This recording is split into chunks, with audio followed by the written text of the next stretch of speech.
Hello, in this short video, we are going to discuss the Leasing opening balance migration from legacy system to Dynamics 365 Finance. I am Mohamed Aamer. I'm a senior product manager in Dynamics 365 Finance team.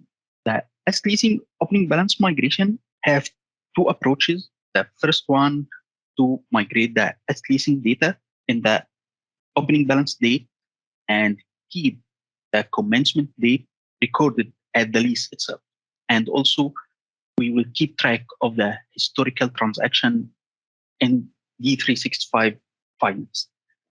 The other approach to migrate the leasing data in a point of time, and we don't want to track the historical scheduled transactions in a leasing mode.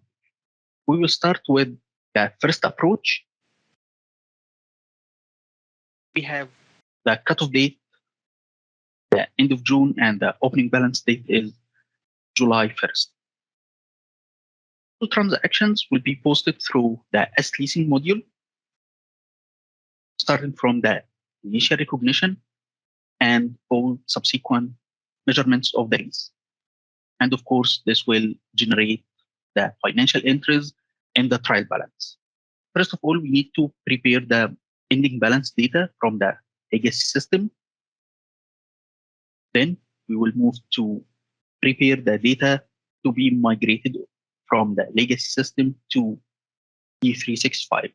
Here we have the cutoff date and the commencement date, the lease term remaining periods, and the most important, the ending balance of the right of use asset and liability. We will need to take note of these amounts because we will use them as a checkpoint at the end. Here we have the opening balance posting date, July 1st, and the lease start date or the commencement date will remain 1st of January. In the lease information, we define all the mandatory information we have, and here we have the lease start date matches the historical information. And of course, we have the payment line.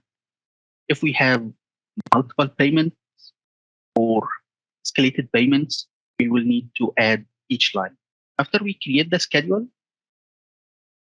the system here calculates the initial right of use asset and liability, and we have the commencement date is 1st of January. By this step, we have entered the data to D365, and now we are going to post the initial recognition. Here we will use the dispatch journals, and from here we select the initial recognition, and in the initial recognition posting date, we will set yes, and this will allow us to identify in which date we need to post the initial recognition. This feature is available on application 10.0.21. And here the initial recognition is posted at July 1st.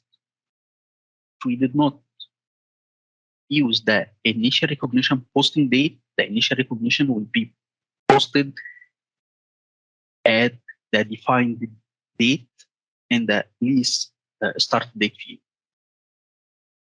Moving forward to post all subsequent measurements, the liability amortization will be summarized also in July, the same for payment schedule and asset depreciation. Of course, here we are summarizing the first 6 months, starting from January till end of June. And these transactions will be posted in July 1st. Looking at the liability schedule, you will see all historical records starting from January to June. They are all posted in the same journal. And this is our beginning balance at July 1st.